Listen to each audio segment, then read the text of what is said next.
আমারে শিল্পপতি মা কবি। তুমি শিল্পপতির মায়া হও আর যার মায়া হও। আমি যে এলাকার ভাবি, শিল্পপতি ভাবি। আজ থেকে ও ভিক্ষা করবো না। আমার নাম মিস বুবলি, আমার নাম মিস বুবলি, আমি প্রেম পীড়িতের পাগলি।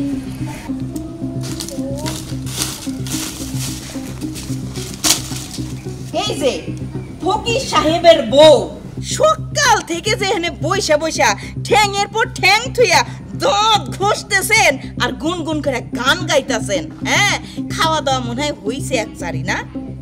সংসারের যে এত কাম কাজ এটি কেনা করব? আমারে কি আপনি দাসীবাদী রাখছেন? কেন কেন কেন আমি আপনার দাসীবাদী রাখতে যাবো? আপনি হইলেন গিয়ে আমার শাশুড়ি। তাছাড়া এই যে দেখেন আম্মা, আপনার আমি বারবার করে একটা কথা বুঝাই, আমার ফকিরের বউ কবেন না, ফকিরের বউ কবেন না। হইতে পারি আমি ফকিরের বউ, কিন্তু আমি শিল্পপতির মাইয়া। কই হে নাম ধরে তো একদিনও ডাকতে শুনি না। ওই নাম ডাক তোমার ব্যবহারের ভিতরে আসে না। কি কইলেন? আমার ব্যবহারের ভিতরে আসে না? হ্যাঁ, আপনার ব্যবহারের ভিতরে আসে ঠিকই। হ্যাঁ, আপনার ব্যবহারের ভিতরে তো আইবই। কারণ এই যে আপনার তো জন্মগত ফকির, আপনার বাপে আছিল ফকির, হেন থেকে আপনি হইছেন ফকির, এখন হচ্ছে আপনার পোলাই ফকির। আমি যে কেন শিল্পপতির মেয়ে হইয়া ফকিরের কাছে বিয়া বসলাম, ওই যে ভিক্ষা কইরা ফকিরগিরি কইরা আপনার পোলারে কলেজে পাঠাইছেন। আমি তো ভাবছি বাবা গো বাবা, কি স্মার্ট পোলা, আল্লাহ। এই আমি কি বুঝছি হ্যাঁ বাড়ি ঘরের অবস্থা এইরকম ভাঙাচুরা, জানলে জীবন একদম না। জানতা না, যখন জানছই এখন ওই শিল্পপতির কথা ভুইলা যাও। এখন এই ফকিরের বউ হয়ে আছো, ফকিরের বোর বেশি থাকো। যাও বাথরুমটা সুন্দর করে ডইলে ডইলে ধুয়ে পরিষ্কার করো।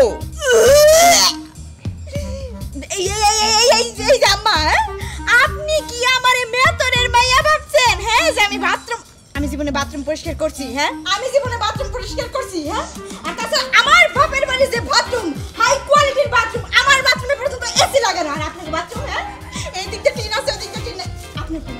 আপনার পোলা আমার ফকির স্বামী আজকে বাড়িতে আসুক, আপনার 12টা 13টা 14টা 15টা কেমন করে বাজার লাগে আমি নিজ দায়িত্ব নিয়ে বাজামু। আপনি কোনো টেনশনই করবেন না। না বৌমা, তোমার ওই টেনশন ফ্যানশন আমি বুঝবার পারবো না, কিন্তু এইটুকু বুঝবার পারছি যে বাথরুম আজকে না ধোয়া পর্যন্ত তোমার পেটে ভাত জুটবো না। কয়া গেলাম ভাত তো এমনিও জুটে না। আপনার যে দেহখানা ভিক্ষা কইরা আপনার ছেলে পোলা ফকিরগিরি কইরা জাকানা এনে ব্যাগ তো আমাদের গলা দিয়ে যায়। তবে এখানে বলা যাবে না, বাড়ির বাইরে যে বইতাছি আপনার পোলা আজকে আহুক, গেটের শুরু থেকে বিচার দেওয়া শুরু করবো। ও বাবা গো, ও আবার ঢুলে কে তাই খালি ওর বাপেরই। তুমি তো রাইগে মেগে কই দিতেছো? আমারে তুই কি করে ডাকলি আবার কো? কইছি যে মা তুমি তো রাইগা মেগা কই দিতেছো? ওই ফকিরের বাচ্চা, তোরে না কইছি আমারে খালি মা কবি না, আমারে শিল্পপতি মা কবি। আর শিল্পপতিরা খালি মা কয় না, কয় শিল্পপতি মাম্মি অথবা শিল্পপতি মম। মনে থাকবা? হ্যাঁ মনে থাকবো, কিন্তু মম তো কয় যারা বড় লোক কোটিপতি তারা, আর তুমি তো হইছো একটা ফকিরের বউ। দেখছো দেখছো, আমি বারবার করে শিখাইতেছি যে আমি শিল্পপতির মাইয়া। আমার জামাই যতই ফকির হোক, তোর বাপ যতই ফকির হোক, তোর দাদি যা তোর মাথা সাবাই সাবাই খাইছে না, খাইছে। বুঝছি, আমি বুঝছি। এই এলাকা থেকে আমার শিল্পপতির নাম ডাক সব উঠা যাইতেছে। তুই বাড়িতে যা, আমি আইতাছি তোর বাপেরে নিয়া। তোর বাপেরে খালি একটা বার পাইয়া নেই, আবার খারাই রয়েছে। মাইয়া তোমার কোনো কথাই শুনে না। ভাবছিলাম আমার নানির বাড়ি নিয়ে যায়, ওরে একটু শিল্পপতির ধারে কাছে বানায় নিয়ে আমো। হবে না, হবে না, হবে না। ও ফকির জামাই, কোনে তোমার শিল্পপতি বউ তোমারে খোঁজে। ও ভাইরা, ও বোনেরা, এই আতুর দাড়ি দুইটা একটা টেহা দেন। ও ভাইরা, আল্লাহ, এই রাস্তায় তো কোনো লোকজনই দেখতেছি না। ওই তো একটা ভাই জানাইতেছি, দেখি কিছু টাকা পয়সা দেয় নাকি।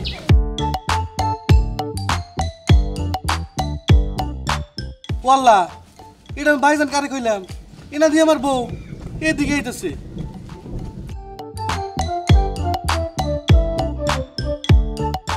আল্লাহ রাস্তে দেন গো, দুইটা একটা টেহা দেন, এই অসল মানুষ রে দেন গো, এই অসলের দুইটা একটা টেহা দেন। কেউ দিব না, দিব না, কেউ আর দিব না।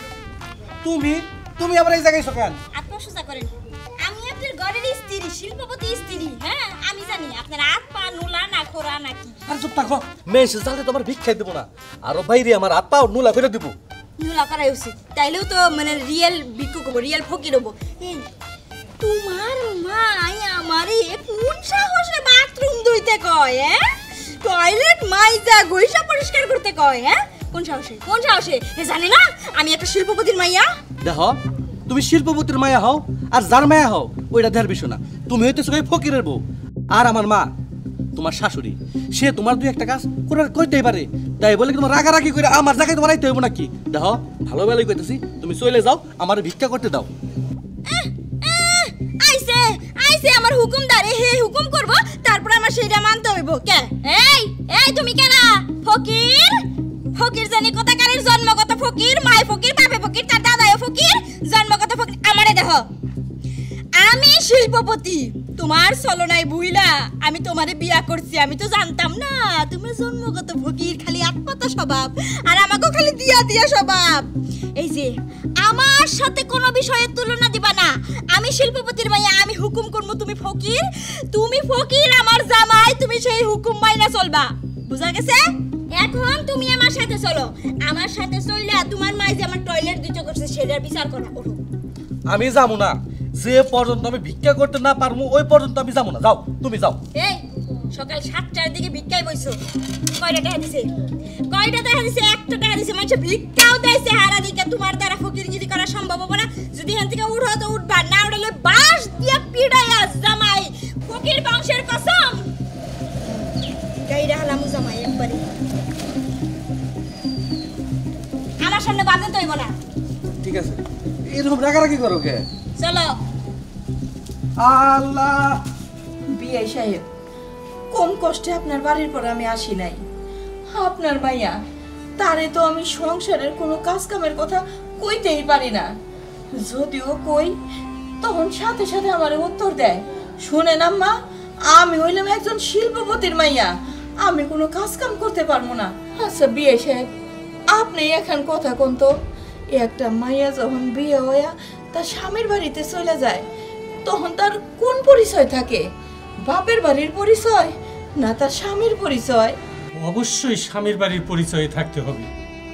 তবে আপনি কোনো চিন্তা করবেন না, এইবার ও আমার বাড়িতে আসুক, আমি ওকে বোঝাবো। ও তো আপনার ছেলেকে নিজ ইচ্ছে বিয়ে করেছে, আর এখন কেন শিল্পপতির অহংকার করে? শিল্পপতির অহংকারই যদি করবি, তাহলে শিল্পপতির ছেলেকে বিয়ে করতি। আমারও তো একই কথা বিআই সাহেব। যাই হোক, আপনি একটু বৌমারে বোঝায়েন। জানেন, আমার এই নাতনিটার সাথেও ভালো ব্যবহার করে না সে। করব, এবার আমার বাড়িতে আসুক, এমন টাইট দেব না ও আর কোনোদিন নিজের শিল্পপতির মায়া ভাববো না, ফকিরের বই ভাববো। যাই হোক বিআই সাহেব, অনেক দেরি হয়ে গেছে, আমি এখন বাড়িতে যাই। না না বিয়ান সাহেব, এটা আপনি কি করেন?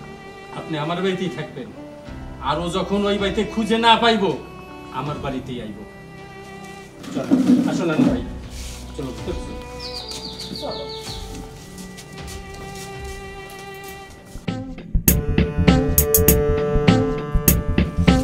কেউ নাই, কেউ নাই। এই যে তোমার মাই আর আমার মেয়াই, দুইটার একটাইও নাই। কিন্নি কেন হেরা আমি বুঝবার পারতেছি খুব ভালো কইরা। আমি তো শিল্পপতি, আমি যে শিল্পপতি, সেই গরমে তোমার মা আর আমার মেয়ে এই বাড়িতে টিকতে পারে না। কিন্তু ওই ফকির নিগো বিচার আমিও করবো না। কিন্তু তুমি ফকির, তুমি ফকির, তোমার বিচার হইব আমার শিল্পপতি বাবার কাছে নিয়ে যাইয়া। এখান থেকে যাবো এখন আমার বাপের কাছে, শিল্পপতি বাবার কাছে, হেনে যায় তোমার বিচার হইব। চলো। ঠিক আছে, তা না হয় আমি যাবনি। তুমি কিন্তু বারবার ফকিরকে আমার অপমান করতেছো। খাই ভিক্ষা করে হের আবার মান সম্মান? হ্যাঁ, 14 গোষ্ঠী ভিক্ষা করাইছে, এই দৌলতে তুমিও ভিক্ষা করো, খাই খাইয়া খাইয়া তো শরীরটা এবারে পিন্ডা বানাইছো মার পোলাই মাশাআল্লাহ। হ্যাঁ আর এই যে দেখো বাপের বাড়ি থেকে যে শরীরটা নিয়ে আইছিলাম শিল্পপতি একটা শরীর নিয়ে আসছিলাম, তোমার মাসের শরীরটা রাখতে দেয় নাই। এই ভিক্ষুকের গোষ্ঠী ফকিরের গোষ্ঠী না খাইতে খাইতে আমারে হুকায় দিছে একবারে তোমাদের মতো ভিক্ষুক একবার ফকিন্নি বানাই দিছে একবারে সোজা। খালি কলেজে কয়টা ভালো ড্রেস আপ পরে যাইতি তাও আমার সন্দেহ হয়েছিল যে 3-4 বার করে এক পোশাক কিল্লিকা পরে, তখন তো বুঝি নাই তুই একটা খাস ফকির, জাত ফকির, পাক ফকির, মা ফকির, তো গোষ্ঠী ফকির। না চেয়ারে নাই খাই, আমার বাপের বাড়ি চেয়ারের অভাব নাই। চল চল যাবি না? যাইতেছি যাইতেছি। খাল দিয়া বাইরে যা, আমার শিল্পপতি বাপের কাছে যাবি, তুই এর ভিখারি ফকির নি। জোরে জোরে হাঁটবি, শিল্পপতিরা কোনোদিন আস্তে আস্তে হাঁটে না। ওই মেয়ে খারাপ তাই তো। এই যে আমি যে এলাকার ভাবি শিল্পপতি ভাবি, হ্যাঁ গো দেখলে 2-3টা সালাম দেন নাকি না? হ্যাঁ এই মান সম্মানটা যদি তোমরা না দাও তাহলে তো আমি খারাপ পৃষ্ঠক করে মরে যাবো। সালাম দাও। না না ভাবি, আপনাকে দেখলে আমার সালাম আসে না। আপনি নিজের যত বড় শিল্পপতি মনে করেন না কেন, আপনার একটা বড় পরিচয় আছে, আপনি কিন্তু ফকিরের বউ। গেছে গেছে গেছে শান্ত হও। আমার শিল্পপতি নামটা এলাকায় থেকে উঠে গেছে। আল্লাহ গো আমার প্রেসার মনে হাই হয়ে গেল, নিচেরটা মনে লো হয়ে গেছে। আল্লাহ আরে তুমি থামো। তার ভিক্ষার থালি দিয়ে বাতাস করলে আমার মান সম্মান আরো যাবো, শিল্পপতি যা ছিল সব চলে যাবো। দরকার নেই এইটুকুনি মাইয়া আমার কথা শোনায়। হ্যাঁ তুই আমার জামাই হইয়া ফকির জামাই হইয়া কোনো কথা কইতে পারলি না। ক তুই কবি না আমি কই কই কই? হ্যাঁ তুই তো আমরা এমনি করে ইশারা দিলি না? হ্যাঁ আমার চোখে সমস্যা ছিল লেগে এমনি করছি। তোরে জামাই আমার শিল্পপতি বাপের কাছে নিয়ে নে, শিল্পপতি ঘরটা দেখলে একটু মনে শান্তি। সর রাস্তা সর। হ্যাঁ ফকিরের বাচ্চা শিল্পপতির মাইয়া হইয়া আমার জামাই রয়েছে। আয় ড্যাডি, ও ড্যাডি, কই আমার শিল্পপতি? কি রে, কি হয়েছে মা? কি হয় নাই সেটা বলো। শয়তানের গাড়া গুচ্ছাই সেখানে উঠে বসে না, এর লিগাই তো বাড়িতে নাই। তমা মুখ সামলায় কথা কর, তুই ভুলে যাস না ইনি তোর শাশুড়ি। আমি ভুলি নাই ড্যাডি, ভুলে গেছে তারা যে আমি একজন শিল্পপতির মেয়ে, আর তারা ফকির, ভিক্ষা করে খায়, দিন রাত আমারে খোটা দেয়। খোটা না আমারে মনে করে দেয় যে আমি একজন ফকিরের বউ। এই দেব না কেন? তোর স্বামী যেহেতু ফকির, তোর তো ফকিরের বউ কইবই।